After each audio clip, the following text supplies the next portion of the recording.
Okay, hi everyone. Another video, and in this video I will discuss several things. So it's gonna be a longer video than usual. Yeah, firstly, it's gonna be about teaching practice because teaching practice is coming up, and for some of you it will be the very first time you will be in a classroom, or at least as a teacher be in a classroom. So I thought it would be very important for you to just give you a bit of information on that. And what is most important is the data collection. Like, what kind of things can you collect? Why would you collect that? What can you do with it? So I'll just take you through that so that you will be well prepared for teaching practice. And yeah, also briefly mention in the beginning of this paper or the paper presentation, plagiarism, because it's something that I haven't covered in the last videos. So let's just get started. So as I just mentioned, I will discuss a bit of plagiarism, what you need to write for, and or like how is your teaching practice related to the things you have to write. Yeah, that you should be careful with collecting things and keep it anonymous.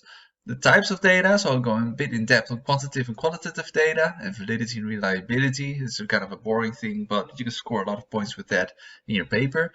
The types of data, yeah, so I'll just discuss a few examples, little description on the papers you have to write, and making a plan in the end, so that before you start your teaching practice, that you have a thing on which you can, to prevent for missing out on any data that could be useful for your paper. Oh. So plagiarism, I just wanted to discuss that there are some things when you write a paper that you should always keep into account. And of course, you should never copy paste someone's paper or some other source.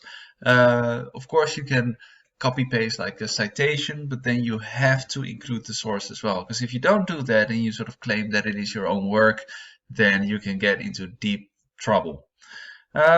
So yeah, so the first point, it's not necessarily having the exact same words, it's also the same ideas. So when you write a paper based on someone else's paper that is just very, very similar, then if it's too similar, then yeah, you could get into trouble with that as well.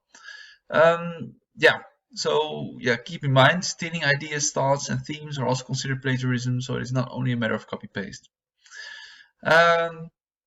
Yeah, difficult to say what the limit is, but avoid using or quoting other articles without any references at all costs. Of course, everyone makes mistakes, but if you just do it, just don't put the source in for way too many times, then yeah, of course, that is plagiarism then.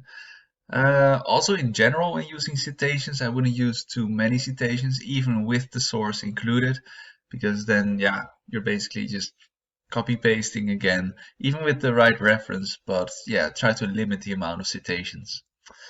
Yeah, that's what I just explained. Yeah, there are some websites on which you can put in your text, and then we'll check for any plagiarism.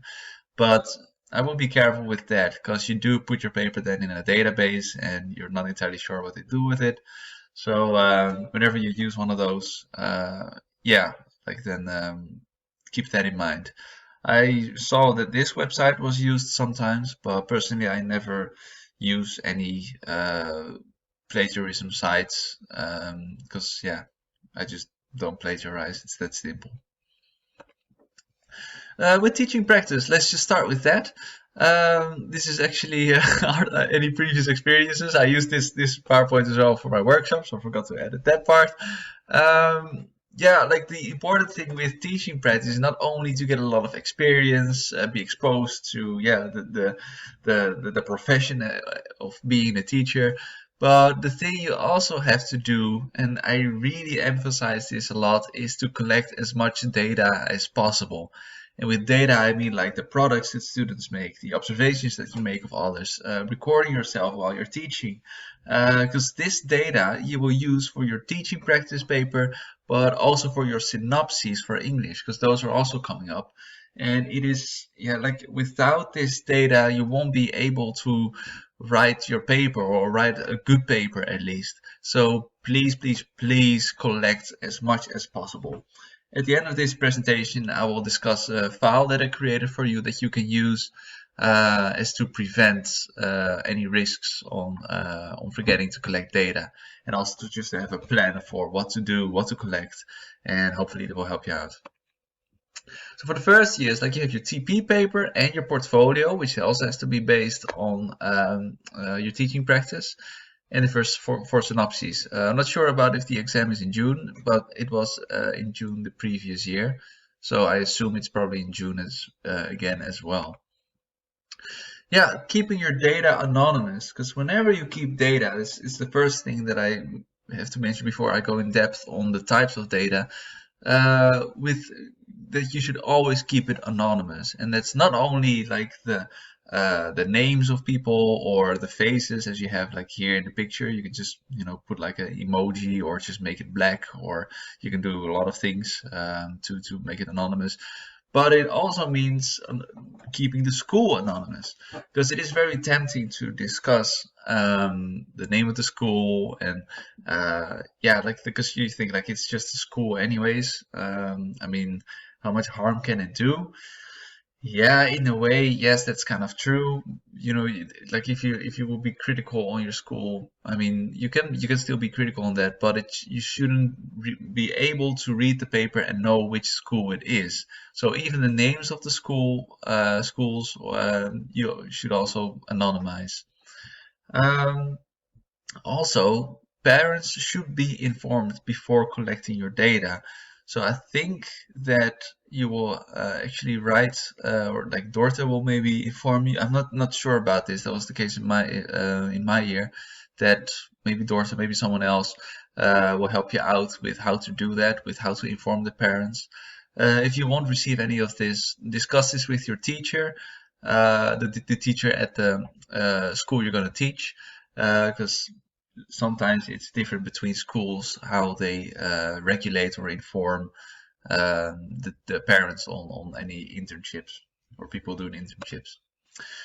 So I'll go through this, and this is kind of a rough part, because there are two types of data basically. You have qualitative data and you have quantitative data. Qualitative is basically like written projects, interviews, yeah, like here I say like almost all cases numerical, yeah, descriptive. So yeah, like and quantitative on the other hand is the data that really is all about numbers, like how many times did someone get distracted, or what was the average grade of the class. That is something you would categorize as quantitative data. So yeah, qualitative data, like I just mentioned, could be interviews, could be like your own observations, but then written out. So like that you will just like write down a general impression the classroom gave you. That will be qualitative data. But then observations can also be quantitative if you, what I just mentioned, describe like how often someone got distracted, or how many students are in the classroom. That's like numbers. So both observations can be completely different in the type of data it actually is. So yeah, reliability and validity of data. I'll briefly discuss this because reliability is really like how consistent your method is on collecting data. So in a way, it's like every single time you would have the same situation and the same material, would you actually collect the exact same data? So for example, if you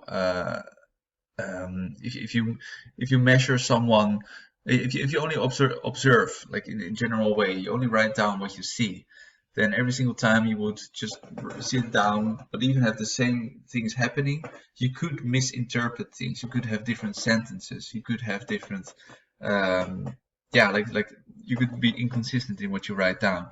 Well, if you have a very specific observation, like for example that you or method, like for example if you measure someone's length with one of those tape things, not a ruler, like large ruler I guess, you would always find the same consistent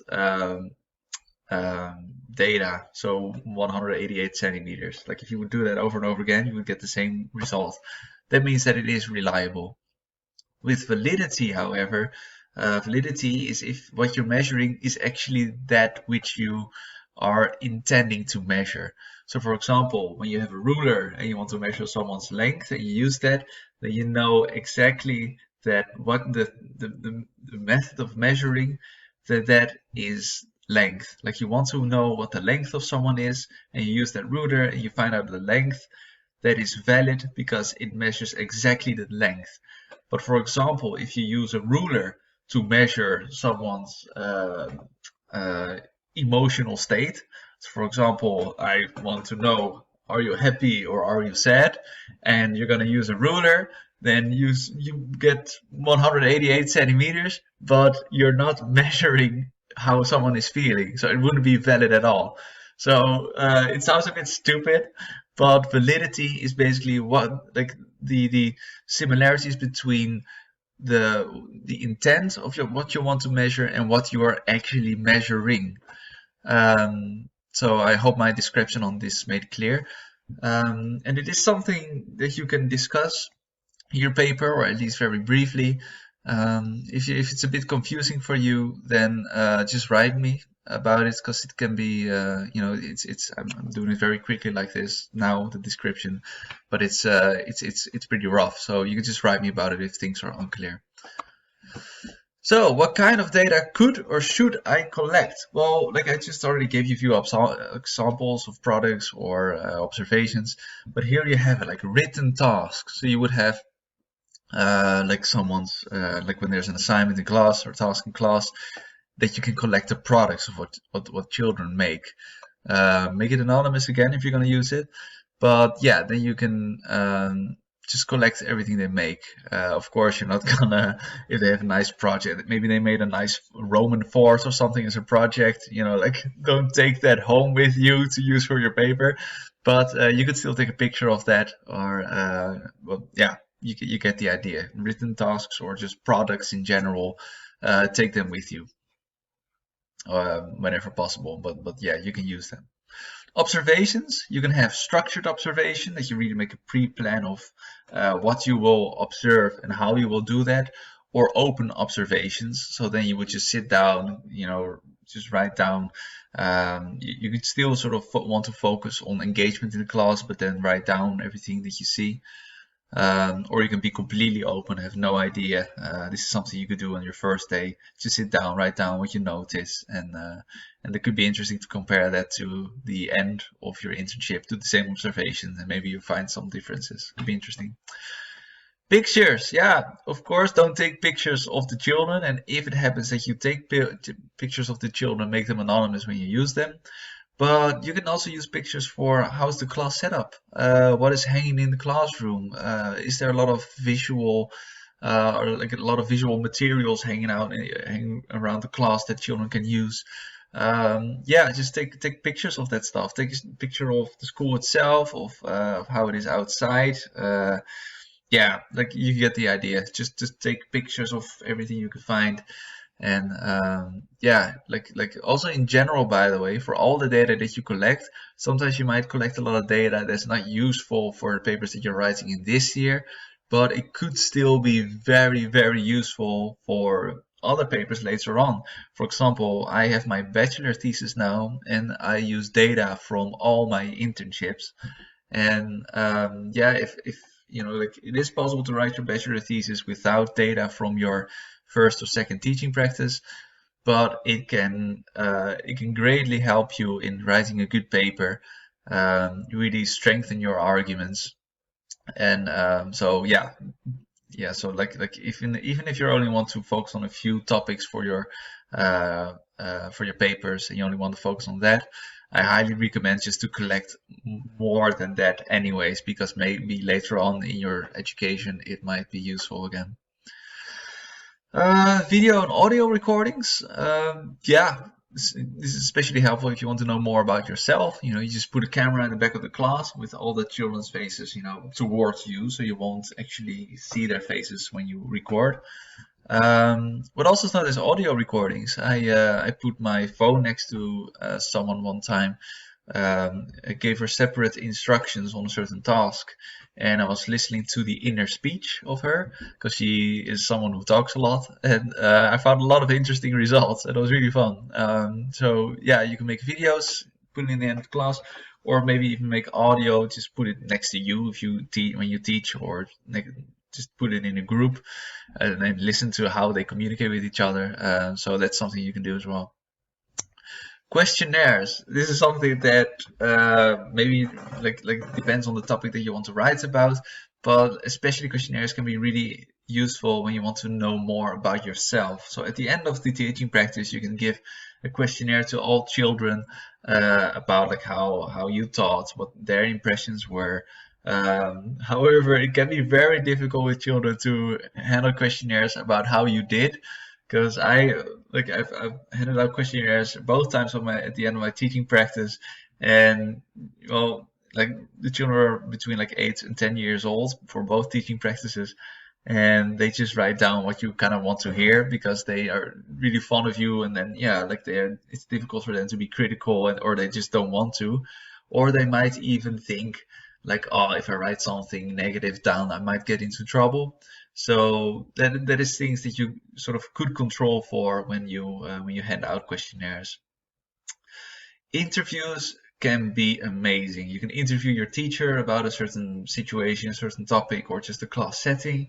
You could even interview parents. Like maybe there are some parents who have a child with learning difficulties. Then it can be very interesting to hear from them how they compensate for or like how they assist their children or child with any extra assistance with regarding their learning difficulties. So it can be very interesting to do that.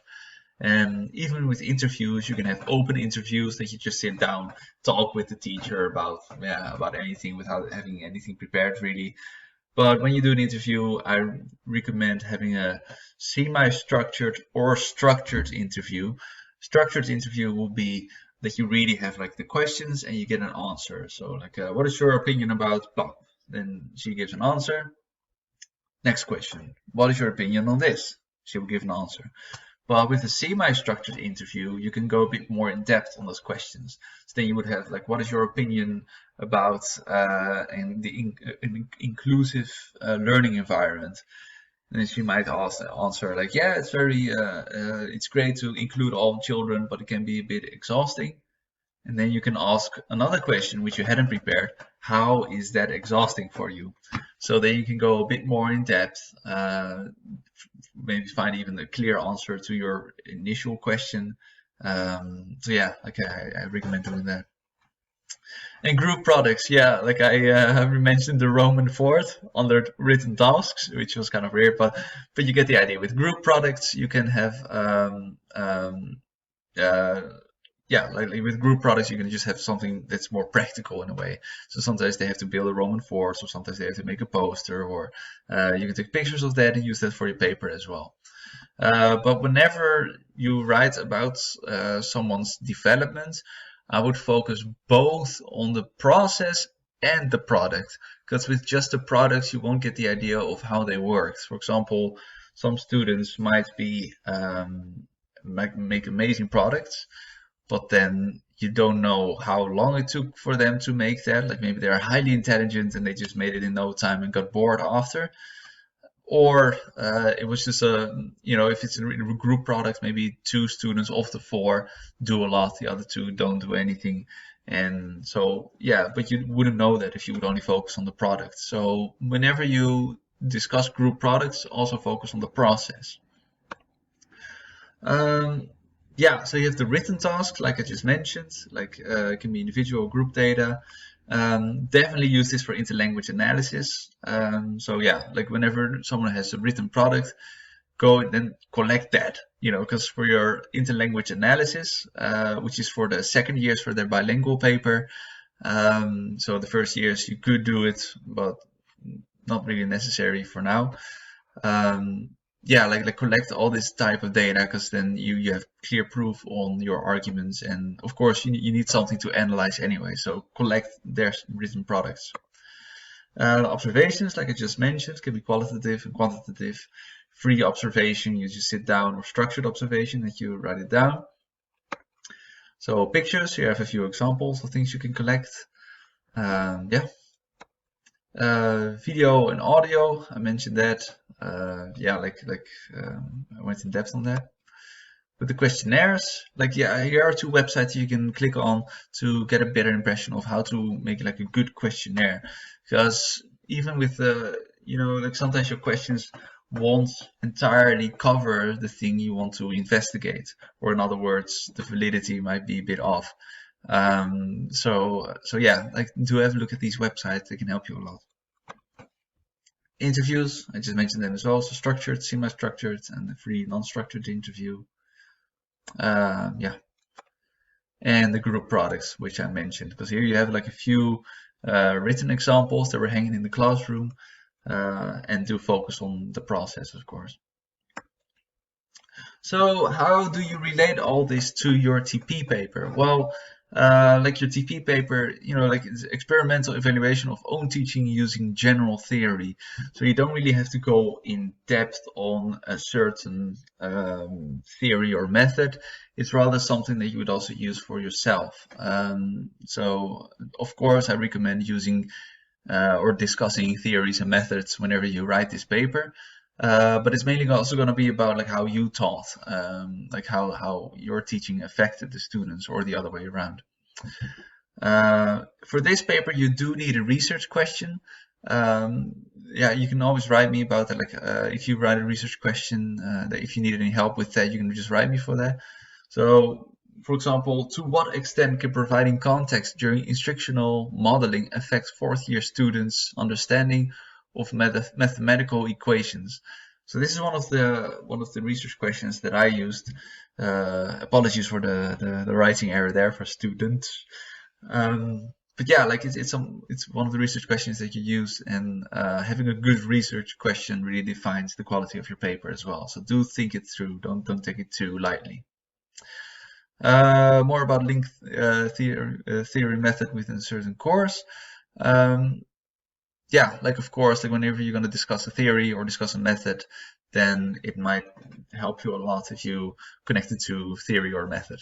So that you not just focus on the theory, but also focus on how does this theory actually, how can it be seen in the classroom? How is it being used? And the other way around, like if a method really works in a class, then you could try to explain the efficacy, the effectiveness by using theory. Yeah, with your portfolio, write down your observations. Yeah, like I just mentioned, collect as much data, but also observations where you're not teaching yourself, not helping students. Just write down everything that you notice, see, because it can be very helpful for your portfolio. Because with the portfolio, it's really going to be focused on how you developed. So try to formulate a small individual learning objectives. This is something that helps for me. Like every single time I had a day, or like I finished the day, or like or I had given a class, or I had given a lesson, then I would just write down like, okay, what did not go that well, what could have been done better, and how can I improve this, and how can I measure that I actually improved on this. And yeah, by having that mindset, like the growth mindset, you could say, you can really improve yourself, your teaching, and maybe even other things, your personality, maybe in some cases. Evaluate the learning objective from previous day. Basically, write down anything that can enhance your teaching skills. Yeah. So for the 4 synopses for English, this is for the first years. The general rule, you get slightly deviated, but the general rule is that you would have one communication skill for one synopsis. So you would have like the 2 productive skills, speaking and writing, and the 2 receptive skills, listening and reading. So then, yeah, like I also had like a few. I actually covered every single one of them. One of these synopses I'll actually put online as well for you to see. But yeah, like when it comes to speech, then of course you would collect maybe like video recordings, audio recordings, see how children are actually speaking, like that you can use that. When it comes to writing, of course you can collect products and analyze those. With listening, it might be a bit difficult because with just listening, uh, yeah, like to actually assess someone, you like you can only basically observe the productive skills. So when you would have listening, for example, it's like how are you going to measure that they actually understood a certain um, instruction or certain story that they saw. So like by measuring listening, and the same is also a bit about reading as well. To actually measure them, you would have to ask them questions, and they would have to produce again. But it is possible, but do keep in mind that usually it's an indirect measurement. So to score points in your synopses, you could mention that as well. Um, yeah, and of course, a thorough analysis of retrieved data. And that's why I really want you to collect as much data as possible, and as also as much related to the topic that you want to investigate, that you really need your data and you really need to analyze them thoroughly, both like to strengthen your conclusion, but also that you would analyze it like how is it not really a good measurement, or yeah, so both from a methodological point of view, but and a theoretical point of view. One of the synopses will be randomly drawn right before the exam. So yeah, good luck with that.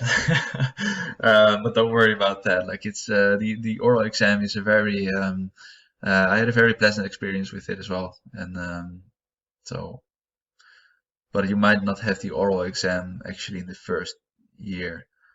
This is for the yeah. You can ignore this last sentence. It's still from a year ago. Ask Maria about it.